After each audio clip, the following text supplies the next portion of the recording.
The table was dressed in white linen polished silverware glinting under soft, warm light. A string quartet played something light and forgettable in the corner. Everything was perfect because I made it perfect. I'd spent weeks arranging the 75th birthday dinner for my mother-in-law, Diane. Called in favors at the restaurant, selected the wine, ordered the flowers she liked most, lilies and snapdragons, soft pastels, regal and nostalgic. I even arranged for the chef to recreate the lemon tart she used to eat as a girl in upstate Connecticut. And now here I was, sitting at the far end of the table, smiling politely, wearing a navy silk dress that matched the table's hydrangeas, invisible in plain sight. Diane, of course, sat at the head wearing a champagne-colored jacket and a string of pearls her late husband had left her. She was always elegant, always precise. The table buzzed with the kind of half-fake laughter that happens in rooms where people drink expensive wine, but don't particularly like each other. I watched her preen as old friends and family toasted her, the matriarch, the survivor, the woman of grace. Someone I don't remember who leaned forward, squinting toward me. "And this must be your daughter-in-law," they asked, gesturing in my direction. "She's lovely." Diane didn't miss a beat. She turned toward them with that polite, airy chuckle of hers. "Oh, her," she said, waving a hand dismissively. "She doesn't do anything, just stays at home. My son takes care of everything." She smiled as if it were charming. These women today, they don't believe in pulling their own weight, always looking for someone to carry them. The words hit like a slap in a silent room. But no one flinched. No one corrected her. Certainly not Eric. My husband, sitting right beside her, gave that weak little half-laugh he does when he's uncomfortable but doesn't want to disrupt the image. I waited for him to say something. Anything. A simple, "That's not true," or even a joke to deflect. But he just lifted his wineglass to his lips and avoided my eyes. I felt my daughter's hand slip into mine under the table. She was 12, just old enough to understand cruelty when she hears it. She looked up at me, eyes glistening, confused, embarrassed for me, for her grandmother, for her father. I didn't say a word. I just smiled. Because that's what you do in these families. You smile through the insult. You smile when you're underestimated. You smile when people erase your contributions with a single sentence. They thought I was too quiet to notice, too grateful to push back. But something inside me shifted in that moment. It wasn't rage, not yet. It was colder, cleaner, like a window sliding shut. Let them laugh. Let her tell the story however she needs to feel powerful. Let him pretend silence is neutrality. They didn't know. They didn't know who paid the deposit for Diane's room at Brookside Manor, the one with the heated floors and memory care specialists. They didn't know who reviewed every invoice, who scheduled her appointments, who dealt with the insurance companies, the nurses, the private PTs. They didn't know it was my name on the check every single month, not Eric's. She called me a burden, in front of everyone. And I smiled. Because she hadn't yet learned that it's never the loudest woman in the room you need to fear. It's the quiet one. The one who listens. The one who pays the bills. And one day soon, Diane would find out just how expensive her assumptions really were. But not tonight. Tonight, I passed her the lemon tart and told her it looked beautiful. She didn't even say thank you. Perfect. Date. I used to wear heels that clicked confidently across marble floors. My days were filled with conference calls, asset reports, client dinners, in corner booths with city views. I was good, damn good at what I did. A senior financial analyst at 32. I had clients who requested me by name and bonuses that padded more than just numbers. My career wasn't just something I did. It was a place where I existed entirely on my own merit, free of anyone's shadow. And then came the quiet conversations. Not demands, never outright. Just suggestions wrapped in concern. It's just, the baby needs more consistency.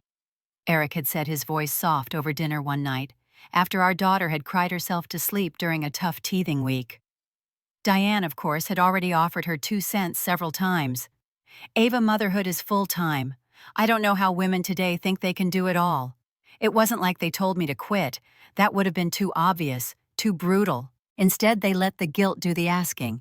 So I stepped back. At first, just part-time, then remote, then a short leave. Eventually, I packed up my office for good, telling myself I'd go back when the kids were older. But time has a way of melting under the weight of responsibility. And before I knew it, a year had become a decade. And once I was gone, no one asked me to come back. Not Eric, not Diane. I'd become what they wanted me to be, the wife who stayed home, the mother who showed up to every bake sale, the woman who made their life smoother by disappearing from her own. And Diane never let me forget what she thought of me.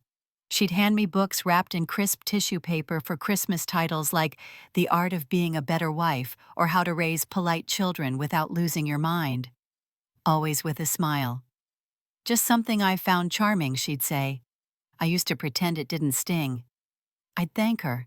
Pretend the sarcasm didn't curl around my throat. Once, while cleaning up after Thanksgiving dinner, she handed me her apron and said, "If you're not going to contribute financially, the least you can do is learn to cook like I do.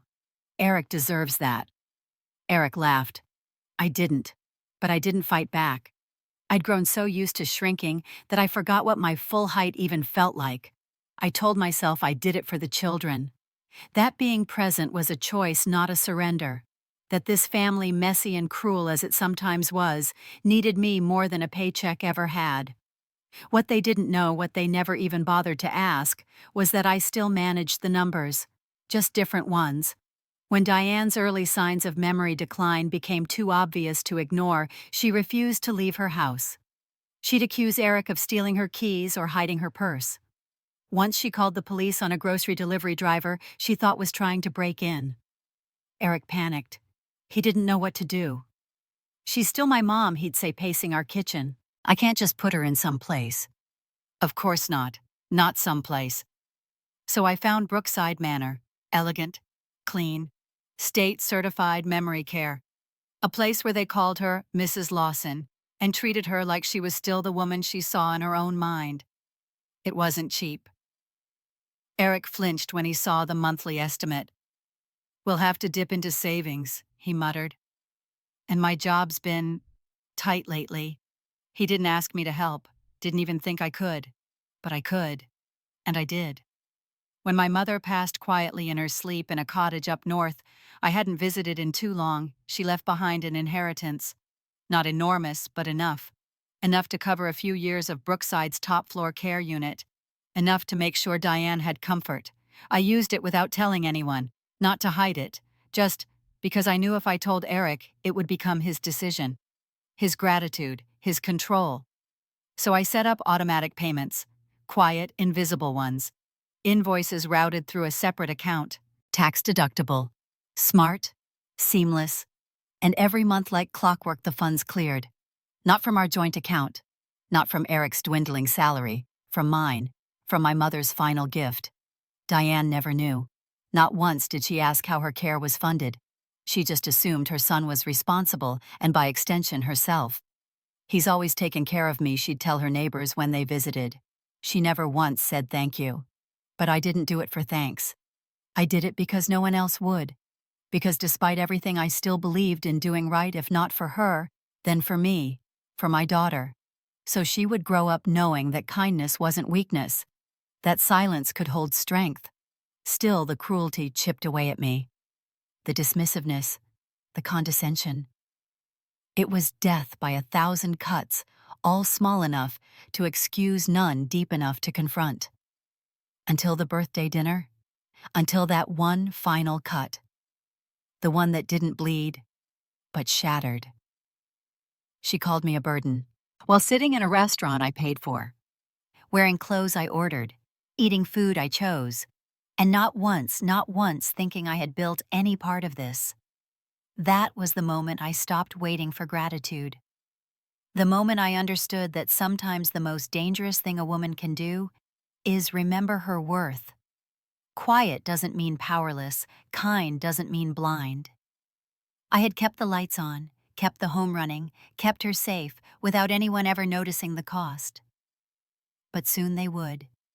Not with screaming or ultimatums, with clarity, with precision. with the kind of vengeance that doesn't burn, it reclaims. It was a Sunday like many others, at least on the surface. Roasted chicken rested in the center of the table on a ceramic platter we'd received as a wedding gift. The kind of thing people don't use often, but I always did, because I believed in dressing up even the ordinary moments. Candles flickered gently, glasses clinked. Laughter floated from the kids' corner as cousins passed mashed potatoes like treasures. I'd spent the afternoon preparing everything from the seasoning on the green beans to folding the napkins into small, careful fans. Diane arrived 20 minutes late as usual, with a bottle of red wine she claimed was just something she had lying around, though the price tag on the bottom said otherwise. She took her seat at the head of the table without a thank you, as though the seat had always been hers. My husband's younger brother and his wife were there too, along with their 2 boys. The house was full warm, the kind of scene you'd see on a Hallmark card if you weren't listening too closely. My daughter Ella had spent all morning working on something. She kept it secret, sneaking around with crayons and tape and glitter. After we finished dinner and the plates were being cleared, she disappeared upstairs and came back down carrying her creation with both hands. It was a handmade card folded into a heart with "To Mommy" written in big purple letters, and a drawing of the 2 of us standing under a tree. I was holding a book, she was holding a flower. On the back, in her uneven, still learning handwriting, she had written, "You are the best mom because you are always here." She handed it to me, with both hands, eyes shining. I knelt down to hug her completely, unaware that this would become the moment something snapped. Diane took one glance at the card and laughed. Not a full laugh. A short, sharp exhale, the kind you do when you're about to judge. "Sweetie," she said, turning to Ella with that too smooth tone, the one that dripped with fake warmth. "You're very talented, but I hope you don't grow up to be like your mother." The room went silent. You could hear the tick of the clock in the hallway. Diane leaned forward slightly, her eyes fixed on my daughter as if she were teaching a moral lesson. "You don't want to just stay at home all day doing nothing, do you?" she continued. "There's no real blessing in that. Women like your mother don't usually end up with much to show for it." She smiled after she said it like it was wisdom. I didn't say anything. My fork paused mid-air. My husband said nothing either. His eyes dropped to his plate. The others shifted in their seats, the air turning heavy and strange, like someone had cracked a window in the middle of a snowstorm. My daughter stood there, frozen, her little hand still hovering in the space where my shoulder had just been.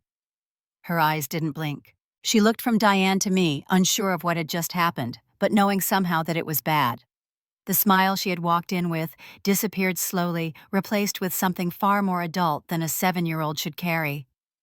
I looked at her, really looked at her.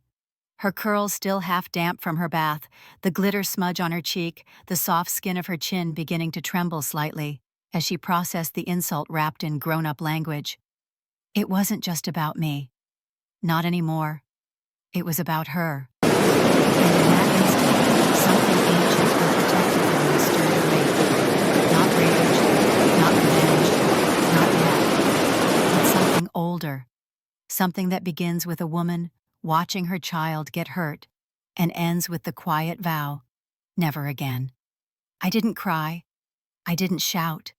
I didn't even defend myself. Because I knew if I opened my mouth, then it would all come out at once, and that wasn't the moment for it. That wasn't the battlefield I was going to choose. I reached for Ella, took her hand and pulled her gently into my lap.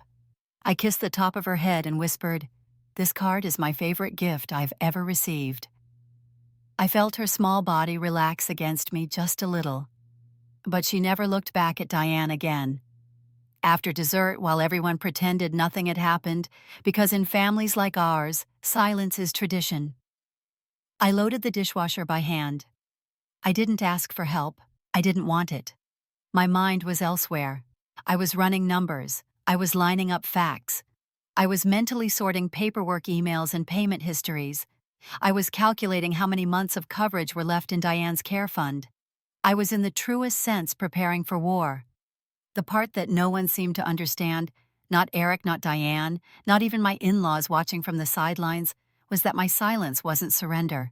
It was strategy. I had spent the better part of a decade holding my tongue, taking the hits, keeping the peace for the sake of children and appearances. But this time, she hadn't hit me. She'd hit my daughter. And that changed everything. I didn't cry when I went upstairs later that night. I lay in bed next to a husband who hadn't said a single word in my defense. I stared at the ceiling fan turning slowly overhead. I listened to the sound of my daughter breathing softly in the next room. And I began to count backward, not out of anger, but precision. I gave myself 90 days. 90 days to pull the financial records to move the accounts to secure my plan. 90 days to build the moment that would undo everything Diane thought she understood about me. She had called me worthless in front of my child. She had humiliated me not once but over and over each time, believing I wouldn't dare respond. And she wasn't entirely wrong until now. Because something had shifted, the foundation had cracked. And the countdown had begun. It was a Sunday like many others, at least on the surface. Roasted chicken rested in the center of the table on a ceramic platter we'd received as a wedding gift. The kind of thing people don't use often, but I always did because I believed in dressing up even the ordinary moments. Candles flickered gently, glasses clinked. Laughter floated from the kids' corner as cousins passed mashed potatoes like treasures. I'd spent the afternoon preparing everything from the seasoning on the green beans to folding the napkins into small, careful fans. Diane arrived 20 minutes late as usual with a bottle of red wine she claimed was just something she had lying around, though the price tag on the bottom said otherwise. She took her seat at the head of the table without a thank you, as though the seat had always been hers. My husband's younger brother and his wife were there too, along with their 2 boys. The house was full warm, the kind of scene you'd see on a Hallmark card if you weren't listening too closely. My daughter, Ella, had spent all morning working on something. She kept it secret, sneaking around with crayons and tape and glitter.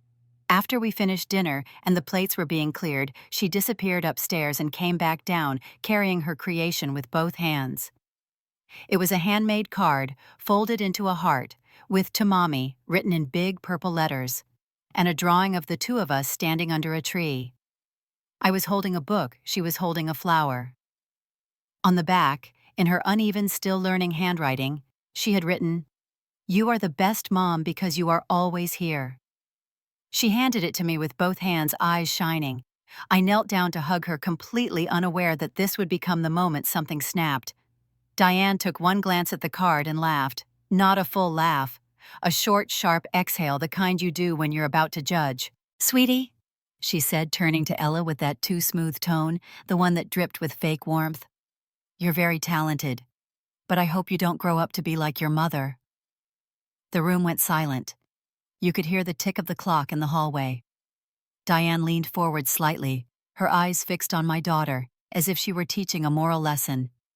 "You don't want to just stay at home all day doing nothing, do you?" she continued. "There's no real blessing in that. Women like your mother don't usually end up with much to show for it." She smiled after she said it like it was wisdom. I didn't say anything. My fork paused midair. My husband said nothing either. His eyes dropped to his plate. The others shifted in their seats, the air turning heavy and strange, like someone had cracked a window in the middle of a snowstorm. My daughter stood there frozen, her little hand still hovering in the space where my shoulder had just been. Her eyes didn't blink. She looked from Diane to me, unsure of what had just happened, but knowing somehow that it was bad. The smile she had walked in with disappeared slowly, replaced with something far more adult than a 7-year-old should carry. I looked at her, really looked at her, her curls still half damp from her bath, the glitter smudge on her cheek, the soft skin of her chin beginning to tremble slightly as she processed the insult wrapped in grown-up language. It wasn't just about me, not anymore. It was about her. And in that instant, something ancient and protective in me stirred awake. Not rage, not revenge, not yet, but something older. Something that begins with a woman watching her child get hurt and ends with the quiet vow, never again. I didn't cry, I didn't shout, I didn't even defend myself. Because I knew if I opened my mouth, then it would all come out at once, and that wasn't the moment for it. That wasn't the battlefield I was going to choose. I reached for Ella, took her hand, and pulled her gently into my lap. I kissed the top of her head and whispered, "This card is my favorite gift I've ever received." I felt her small body relax against me just a little, but she never looked back at Diane again. After dessert, while everyone pretended nothing had happened, because in families like ours, silence is tradition, I loaded the dishwasher by hand. I didn't ask for help. I didn't want it. My mind was elsewhere. I was running numbers. I was lining up facts. I was mentally sorting paperwork emails and payment histories. I was calculating how many months of coverage were left in Diane's care fund. I was in the truest sense preparing for war. The part that no one seemed to understand, not Eric, not Diane, not even my in-laws watching from the sidelines, was that my silence wasn't surrender. It was strategy. I had spent the better part of a decade holding my tongue, taking the hits, keeping the peace for the sake of children and appearances. But this time, she hadn't hit me. She'd hit my daughter. And that changed everything. I didn't cry when I went upstairs later that night. I lay in bed next to a husband who hadn't said a single word in my defense. I stared at the ceiling fan turning slowly overhead. I listened to the sound of my daughter breathing softly in the next room. And I began to count backward, not out of anger, but precision. I gave myself 90 days. 90 days to pull the financial records, to move the accounts, to secure my plan. 90 days to build the moment that would undo everything Diane thought she understood about me. She had called me worthless in front of my child. She had humiliated me not once, but over and over, each time believing I wouldn't dare respond. And she wasn't entirely wrong until now. Because something had shifted, the foundation had cracked, and the countdown had begun. Bye! The irony is that for 14 months I paid her bills like clockwork, and not a single soul noticed. That's the thing about invisible women, we're expected to keep things running, not to ask for recognition. And when we stop, that's when everything falls apart. The first ripple was subtle. Diane's tone on the phone with Eric shifted. She wasn't rude, just uncertain. "Brookside left another message," she muttered. "They say I need to confirm a new payer." Eric brushed it off. "It's probably just a clerical error." But clerical errors don't come in threes. When Brookside called the house directly and left a voicemail with phrases like defaulted contract and reassignment to shared care, Eric finally logged in to the billing portal. I watched him from the hallway, half shadowed by the staircase. His back was straight, at first confident, dismissive. Then I saw his shoulders lower almost imperceptibly as the truth surfaced on screen. His mouse hovered over the payment history. My name repeated like a drumbeat. Paid by Ava Bennett, month after month, no joint account, no funds from his business. Just me, quietly, steadily, without ever asking for thanks. He didn't say anything for a long time. Then slowly he closed the laptop and looked toward the doorway where I stood. "Why didn't you tell me?" His voice cracked with disbelief, tinged with something sharp, anger or embarrassment. I couldn't tell which. I didn't blink. "Because you never asked," I said. He blinked. "That's not fair." "Isn't it?" I stepped into the room. "You didn't notice when she moved into Brookside. You didn't ask who signed the paperwork. You didn't question how a 5-star facility was being paid for when your business barely covers groceries. You just assumed." "It wasn't like that," he protested weakly, rubbing the back of his neck. "I figured it was coming from our savings." "Our savings?" I let the words hang heavy. "We haven't had joint savings in years, Eric. You just never looked." Silence stretched between us like a tightrope. Then he asked, barely above a whisper, "Why would you do that? Why would you carry it alone?" My answer came easily. "Because I've gotten used to doing everything alone. Managing the house, the kids, your mother, all while being told I was a burden." He opened his mouth, closed it again. Nothing he could say would undo what had already passed. Nothing would take back 14 months of quiet sacrifice mistaken for uselessness. Diane, for her part, didn't call at first. She sent a carefully worded email. Short, polite, impersonal. It read like a form letter. I understand there's been some confusion regarding my care plan. I'm hoping we can work something out as I've become quite comfortable here. Regards, Diane. No mention of the fact that I'd covered tens of thousands of dollars. No apology, not even a thank you. Just expectation once again, that I would fix it. I didn't respond. 2 days later, she arrived at our front door. It was the first time she had been to the house since Christmas. She stood on the porch in a beige trench coat and pearl earrings, looking less like a grandmother visiting family and more like a woman arriving for a deposition. I opened the door without warmth. She smiled tightly. "Ava, may I come in?" I studied her for a long moment before stepping aside. "Briefly," I said. She sat on the edge of the living room couch, her back rigid as though sitting too comfortably would admit weakness. I didn't offer her tea. I didn't ask how she'd been. I sat across from her with a distance that felt colder than the weather outside. "You stopped paying," she said plainly. "Yes," I replied. "You did it quietly, as I did everything else." She cleared her throat, the air catching awkwardly in her chest. "I didn't realize. I assumed, Eric." "Of course you did. You have to understand." "No," I cut in, voice steady but sharp. "I don't. You called me a burden. You told my daughter I was someone she shouldn't grow up to be. You mocked me in public, Diane, while living in comfort on my dime." She winced. "Not enough.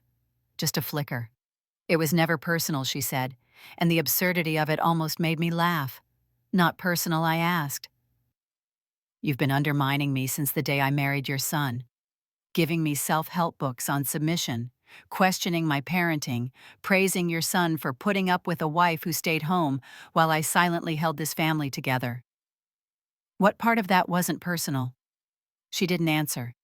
She clutched her purse tightly in her lap, as though it might offer her protection from the truth. "I'm not here to beg," she said finally. But even that was a lie. "I just thought, after everything, that you might reconsider." I stood. There is nothing to reconsider. Brookside is no longer my responsibility. I carried that weight for 14 months without complaint. I did it out of decency. But decency, it seems, is something you mistook for weakness. She stood too visibly shaken now. "What am I supposed to do?" I looked her dead in the eye. "Figure it out, the same way you expected me to." I walked her to the door. No hug, no promise, no smile. She looked back once, maybe hoping I'd soften. I didn't. Because this time the door closed behind her, and not just literally. For the first time in years, I wasn't her safety net. I was the storm she didn't see coming. Thanksgiving at Brian and Emily's house was always an orchestrated chaos of casseroles, football reruns, and barely concealed family judgments. But this year, I arrived with something more potent than cranberry sauce in my bag. 20 people filled the house. Extended cousins, in-laws, college roommates, all crowding around the long folding tables draped in pumpkin orange linens. The scent of turkey sage and something sweet clung to every corner. Diane sat near the head eyes, already glinting with performative sorrow, wrapped in a silk shawl that I had once mailed to her for Christmas, and that she had never acknowledged receiving. It didn't take long. As soon as someone asked how she was adjusting to the new place, Diane clutched her chest with theatrical flair and launched into her story. "Well, it hasn't been easy. They've moved me to a different facility. I guess not everyone sees the value in caring for their elders anymore. Some people." She trailed off, voice trembling just enough to hint without naming. A few heads turned in my direction. I felt the usual flush creeping up my neck, the one I used to get when she criticized my cooking or made me feel invisible at family dinners. But this time, I reached calmly into my bag and pulled out the folder. 14 itemized invoices each, with the facility's name in bold at the top, the amount charged monthly for private care, and at the bottom of every one, my name, Ava Bennett. Then came the bank statements, proof of transfers from the trust fund I'd quietly set up accounts Diane never knew I had. I walked slowly to the head of the table, laid the papers out like a magician, revealing her final trick, and spoke not loudly, but clearly. You told everyone I abandoned you, that I left you in a cheap home. But for 14 months, I've paid every bill, alone, with money from my mother's inheritance, the same mother you never once asked about after she died. The room was silent, frozen. The clink of forks against plates stopped. Diane looked down at the documents, her mouth parted in disbelief, the color draining from her carefully powdered face. These are lies, she started to whisper. But I raised one eyebrow, not with fury, but with certainty. They're not, and you know it. I turned to Eric, who sat pale and wide-eyed beside his sister, holding a beer like it might save him. And you? I added, my voice steady. You let her say I was a burden. You let her tell our daughter that I was useless. You let her insult the woman who funded her life because you couldn't afford to. His jaw clenched, but he didn't speak. For once, he didn't even try. Diane stood up, then slow and disoriented like a woman whose script had been stolen. I didn't know, she murmured, her voice barely above a breath. Exactly, I said, because it was never about credit. I didn't do it to be thanked. I did it because I thought that was what family meant. But now I understand what you give without respect is never seen as love. It's seen as weakness. I turned back to the table. So for anyone wondering, no, I'm not paying anymore. The woman you called a leech was the only one holding this whole thing together. And I'm done. I gathered the papers into my folder, tucked it back into my bag, and looked at my daughter, who sat wide-eyed but proud. I gave her a small private nod, the kind that says I'm okay. We're okay. Then I left. No slamming doors, no final screams. Just the sound of my heels on hardwood as I stepped into a night that felt more mine than any holiday ever had. I walked past the cars, past the porch lights, and as the cold air hit my cheeks, it wasn't sadness I felt, it was weightlessness. For the first time in years, I wasn't carrying them. I wasn't trying to prove my worth. I was just Ava. And that was more than enough. The letter arrived in a pale blue envelope with no return address, though I recognized Diane's cursive handwriting, immediately tight, practiced formal. I opened it with steady hands, not because I expected warmth, but because I wanted to see if she could say something real. Inside was a single sheet of stationery folded in thirds. The tone was coldly polite, as if written by someone who had been told to apologize but didn't believe she had anything to be sorry for. I understand my words have caused pain, she wrote, never naming the words, never owning them. It was never my intention to hurt you or the children. I appreciate what you've done, and I hope we can find a way forward. Respectfully, Diane. There was no mention of the 14 months, no direct acknowledgement of the moment she humiliated me in front of Ella. Just a vague reference to discomfort, phrased like a legal note. I folded the letter, not out of anger, but clarity. Some people apologize not to heal, but to reset the control. I tucked it into a drawer and never wrote back. A few days later, Eric tried. He showed up after work with takeout, and that awkward smile he used to wear when he forgot an anniversary. I was thinking, maybe we could talk, he said, standing in the kitchen, like a man halfway through a confession. Talk about what I asked without turning around. About how we got here. About fixing it. I finally looked up from the counter. Fixing what? The silence. The way you watched me carry your mother while saying nothing, or the way you looked surprised when you found out who paid her bills? He sighed, dropped his keys into the bowl by the sink, and rubbed his temples like the words themselves exhausted him. I didn't know what was happening. I just assumed. That word again. Assumed. The same assumption that let his mother insult me for years without consequence. The assumption that my labor came without cost. That I didn't need thanks or fairness or even partnership, just quiet compliance. I didn't need you to know everything, I said slowly. But I needed you to care enough to ask. His silence answered for him. That night, I slept alone and peacefully. I didn't hate him. I just no longer trusted him with the parts of me I'd rebuilt. There is a difference between forgiving someone and inviting them back in. I chose peace over repair. In the weeks that followed, I did something I hadn't done in years. I started building again, not a family, not a fragile piece, but something solid, something that belonged only to me. I launched a small financial consulting service for women who had stories like mine, women who left careers to raise children, women who were told they didn't contribute, women who wanted to reclaim their financial identity without shame or apology. I called it Second Ledger, a quiet nod to all the hidden math that wives and mothers do to keep families afloat while being told they don't work.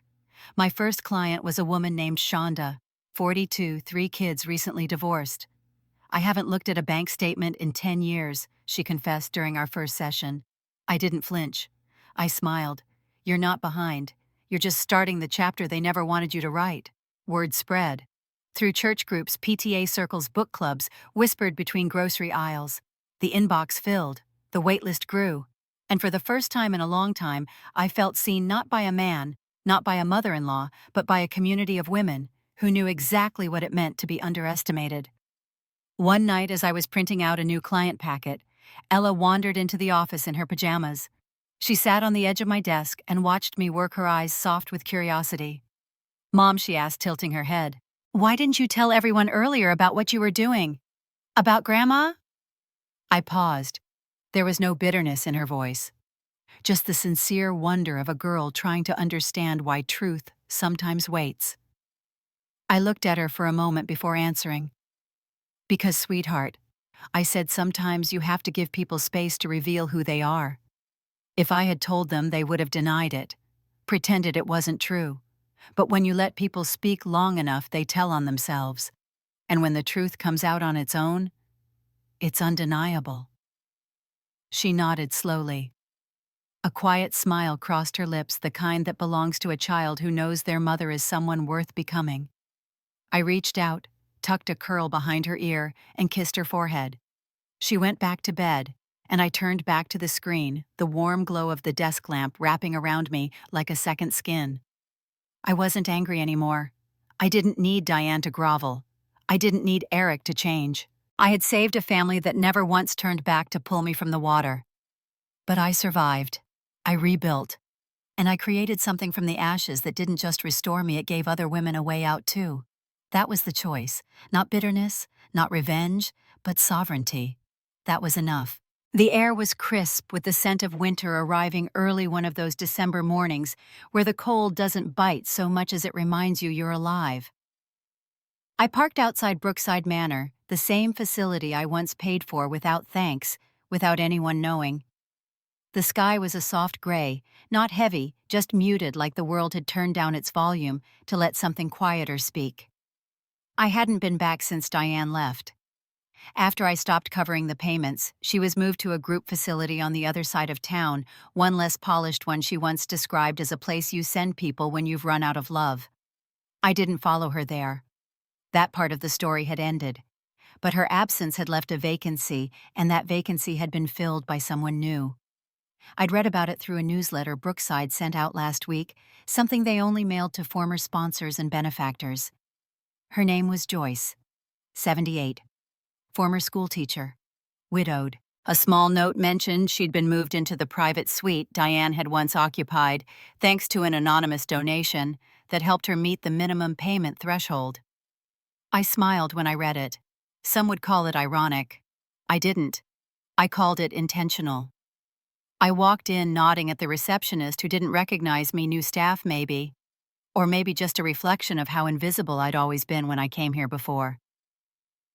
I made my way down the hall, lined with watercolor paintings and framed photos of past holiday parties. Room 214. The door was cracked open. Inside, the light was low and warm, a soft hum from a vintage record player spinning something classical. Joyce sat near the window, a knitted shawl wrapped around her thin shoulders, a book resting gently in her lap. She didn't look up as I entered, and I didn't speak. I simply placed a small envelope on the nightstand beside a vase of fresh carnations. Inside was a single note card, and written in my own hand was one quiet line: "I was once called a burden. But I was the one holding everything up." That was it. No signature, no explanation, just the truth delivered with the same grace I'd always carried, not to be recognized, not to be applauded, but to be known even for a moment by someone who might understand what it means to be overlooked and essential all at once. As I stepped back into the hallway, I felt it not pride, not triumph, but something deeper, something that had no sharp edges, peace. The wind greeted me again as I walked out the front doors, tugging gently at the edges of my coat. The trees were bare, the sky softening toward snow, but I didn't feel cold. For the first time in years, the weight that had followed me like a second shadow was gone. I didn't owe anyone an explanation. I didn't owe anyone my silence. I had said what needed to be said, not at a dinner table, not in a courtroom, but in the quiet, sacred space where real power lives choice. I chose who to carry. I chose when to let go. And I chose what part of myself to give away, knowing no one else could ever define what it was worth. Back in the car, I turned on the engine, but didn't drive yet. I looked out through the windshield, watching as a mother helped her elderly father into the passenger seat of an old blue sedan. She was patient, soft-spoken, careful with his coat. I recognized the rhythm, the routine of caretaking that no one ever claps for. She glanced up, and for a second our eyes met. She didn't smile. She just nodded, like she saw me, like maybe she understood. I nodded back. Sometimes that's all women like us need, acknowledgement, that we were here, that we carried things no one saw and still stood tall. Later that night, as I tucked Ella into bed, she turned to me and asked, "Did you go see Grandma?" I shook my head gently. "No, sweetie, but I saw someone who needed the room more." She looked at me curiously. "Are you okay?" I smiled, brushing a strand of hair from her cheek. "I'm better than okay." "Why?" she asked, with the innocent insistence only a child has. I leaned in, kissed her forehead, and whispered, "Because I finally remembered who I am." She seemed satisfied with that, and within minutes she was asleep, her small hand curled into a fist against her pillow. I stood there for a long time, listening to the sound of her breath, soft and steady. And that's when I realized I was no longer waiting for validation. Not from Diane, not from Eric, not from anyone who had underestimated me or rewritten my story without asking for my side. I had become something more than a wife, more than a daughter-in-law, more than a woman labeled a burden. I had become the foundation, and I had done it quietly. The snow began to fall outside, gentle and slow, covering everything in a clean white hush. And inside that stillness, I understood this wasn't the end. It was the beginning. A life not defined by sacrifice, but by self-definition. A story not written for applause, but for truth. And it was mine. Finally, wholly, freely mine.